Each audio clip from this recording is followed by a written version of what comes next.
Scotland has had many forms of identity, from the bagpipes to haggis, but since the 1440s, a very traditional identity was introduced: Highland dancing.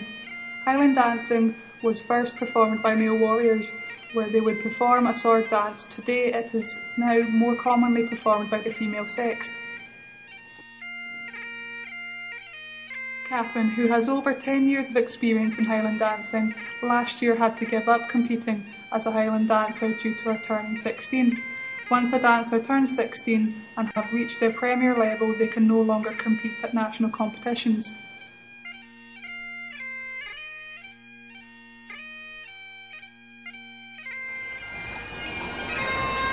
Highland dancing demands a great deal of stamina, flexibility and determination for a dancer to perfect their skills. Dancers usually train 3 days out of the week and more in competition season, even giving up days from school to take part in events.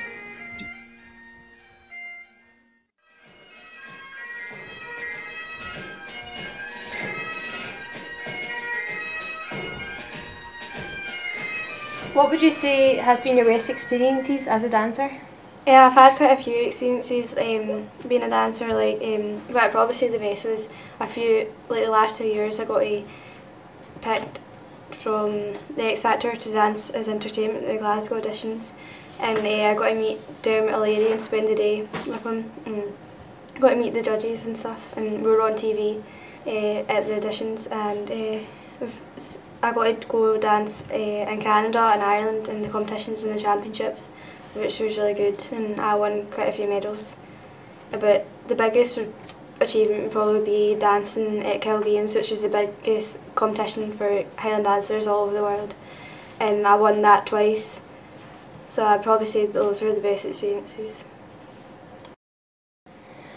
What would you say has been your worst experiences? Probably the injuries you get. I've got a really bad hip, and I've had injuries in my Achilles and stuff, and I've always had to go to physio since I started dancing and go for MRI scans and injections and stuff just so I'm able to dance.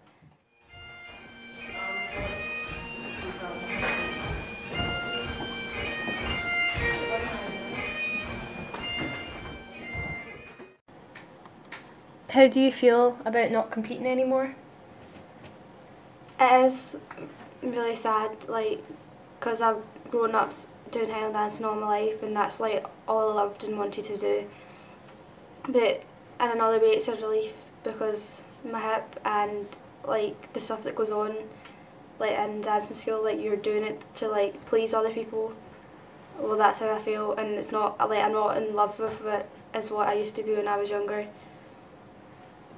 But you still miss it? Yeah, I still miss it, and I wish I could still do it without the competition and the pressure and stuff.